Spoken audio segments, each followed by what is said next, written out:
Chapter 13, Back to His Beloved.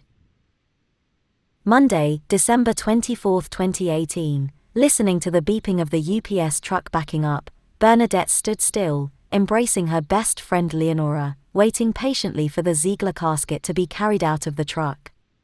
Using several decoys to lose any unwanted surveillance, Lorena paid more than 4 times the actual fee to bring him back to the Philippines, only to return him to the love of his life, Leonora. Behind the kindness of her best friend, Bernadette, mother of the Katsuyori, she took the liberty of explaining to her children how she and her father parted but remained friends over the years. As soon as the galvanized metal casket was on the ground, Leonora knelt on her knees and wept. Over the years, she had suppressed her feelings for her beloved, but she could no longer hold back, and the children understood and respected that. As their mother tried to explain, their father wasn't perfect, but he tried to be a decent man and a good provider. To protect their mother from Arthur Schultz and the Yūrei, they had to make it look like she abandoned him, and their children, and eventually faked his death during the fire when Arthur Schultz discovered his location.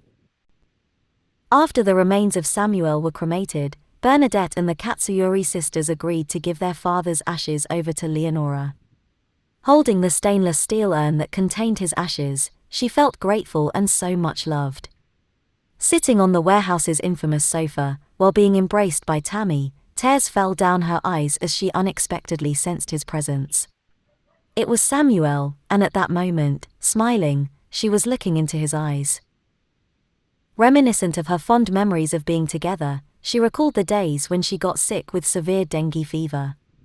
Having her platelet count drop to a critically low level, Samuel personally attended to her illness, feeling intense pain in her muscles and joints. He always knew what to do, and he was sweet and loving, doing all the chores and even going to the market to buy fresh vegetables and prepare delicious food.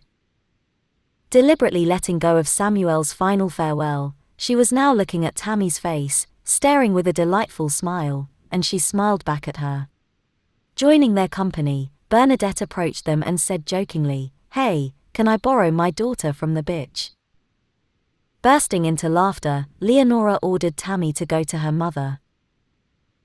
Standing up straight and embracing her mother, she started to kiss her simultaneously on her cheeks and neck, causing her mother to get tickled, and it was a delightful sight for Leonora, seeing the mother and daughter reunited. For Tammy, seeing her mother for the first time gave her so much contentment, but because of her father's passing, she felt indifferent in a way. "Tammy, what's wrong?" "Nothing to worry about, mother, I just recalled what father had promised." "And what would that be?" "He said that he'll never leave me ever again." "And what is your heart telling you?" "He fulfilled his promise," Tammy replied, smiling. A few minutes later, sitting on top of a series of steel pallets racking at the very end of the warehouse, Shella May felt devastated by her father's passing and chose to be by herself. Staring from the bottom of the pallet racks, Tammy hollered, informing her of her presence. "Hi there. May I join you?" "Come on in," she replied, climbing the pallet racks and sitting beside her. "What are you doing here on your own?" "Nothing much, just chilling," she said, but was unable to suppress her emotions and unexpectedly shed a sad tear. "Do you find life a bit unfair?" "No, Tammy, I think life is all right. Everything happens for a reason." Reaching out of her purse, she handed her the pocket watch that was her father's. "That belongs to our father," Tammy said, opening the cover.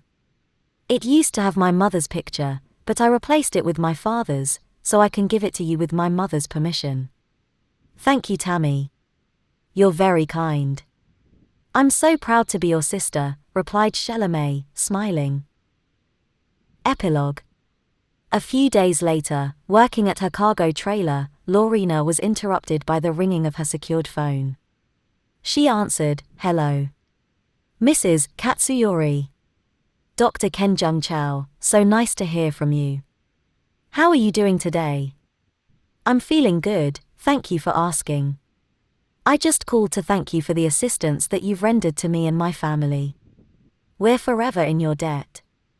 "That's the very least I can do for your absolute cooperation, doctor. So, how's your reunion? My family reunion is going great. We're currently having a barbecue party. Interrupted by the loud coughing of the doctor. Oh wow, I thought you said you were feeling good. You should get yourself some medicine, that sounds horrible. Sorry about that. I've had this dry cough for almost a week now. It's probably the weather. Anyway, like I said, I just called to let you know that me and my family are now safe. Thanks to you. Okay, doctor, thank you for letting me know. I will pray that your new life there in Wuhan, China will be pleasant. Goodbye, doctor. Goodbye. The end.